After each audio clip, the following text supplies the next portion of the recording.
There's this massive amount of excitement out there right now around these free stimulus checks that the government's going to be sending to everybody. It seems like everyone is talking about these checks at the moment. But I want to be very clear, there is no such thing as free money, especially when we're talking about the government. And I think that these $1,200 checks have some potentially major long-term consequences. In this video, I want to share where that money's coming from and why it may end up costing you a lot more in the long run.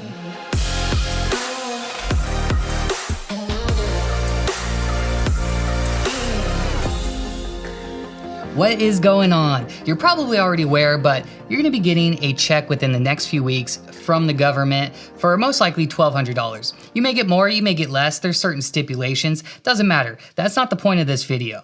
The point is, as part of a $2 trillion stimulus package, these checks will in fact be going out to people.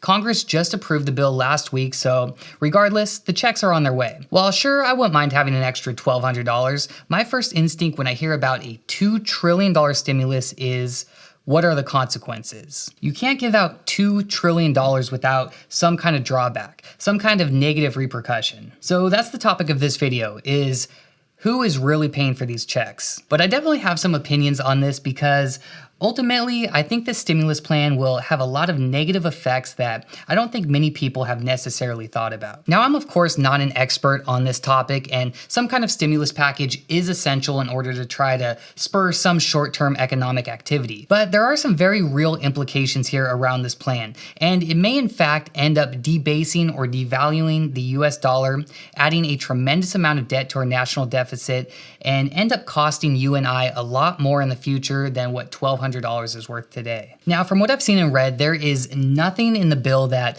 discusses exactly how the federal government is going to pay for this massive stimulus.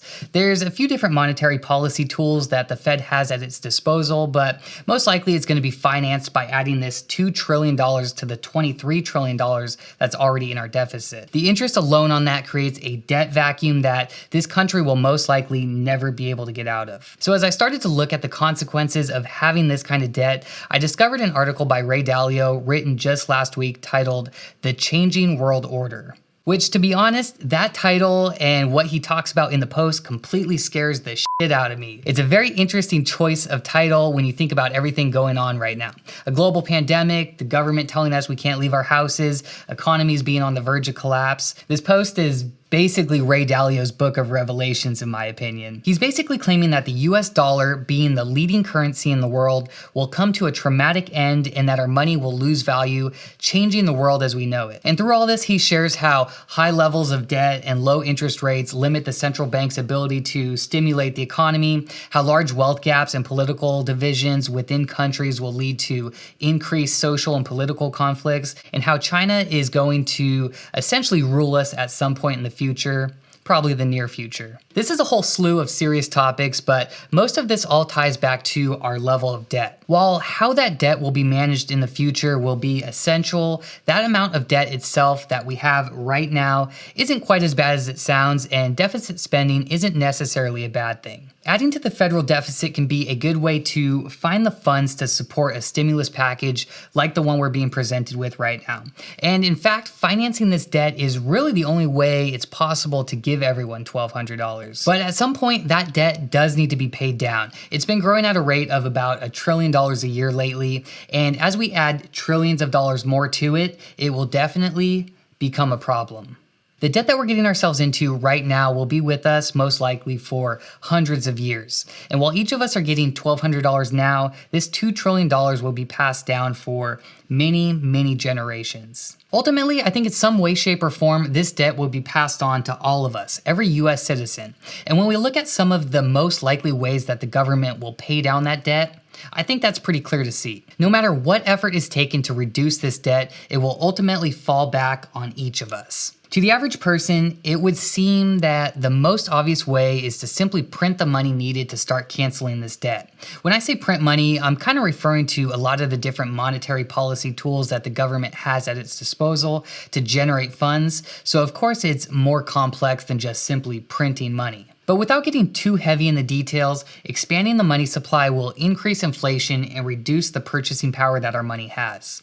It's a pretty simple trade-off, really. The more money that's circulating in the market, the less value that money will have. Inflation is something that all of us are already used to because every time we go to the store, the price of everything seems to be higher. You can't buy a loaf of bread for 50 cents anymore because the value of our money has constantly been on a slow decline for years now. But while it's unlikely, it is possible that expansive monetary efforts will be taken in order to offset some of the debt we have. But that can only be done so much. Trying to print or at least credit trillions of dollars would lead to hyperinflation, where our money would essentially become worthless. This has happened in other countries like Venezuela, where their inflation rate has gone up to 10 million% over the last few years. Compare that to the 2% inflation rate that we're used to. This hyperinflation has literally destroyed economies, leaving countries extremely poor. And while this will probably never happen to us, increasing debt to stimulate the economy will indirectly result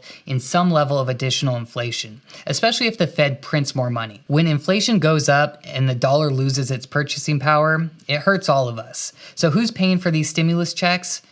We are. Another option to repay this debt is to raise taxes. This is probably the quickest and easiest way to offset the stimulus package, but in this case, once again, it's you and I that will be paying for it. Not only paying higher taxes to make up for the $1,200 we're receiving now, but also paying higher taxes to fund the other areas of the stimulus package, like all the bailouts that are being given to companies like Boeing and American Airlines that mismanaged their money over the past 10 years. You already know we pay a ton of money in taxes, and now our tax rate will increase to help us try to get out of this never-ending pile of debt we're in. So again, who's paying for these stimulus checks? We are. I believe over time, we will be the ones paying for this. Now, I'm not a politician or an economist. There's obviously been a lot of thought and debate put into this over the past few weeks. Quite frankly, the fact that both Republicans and Democrats were able to agree on this and make it happen so quickly is pretty amazing. But my point is, I'm sure this will be a good play for the economy. At least I hope it is.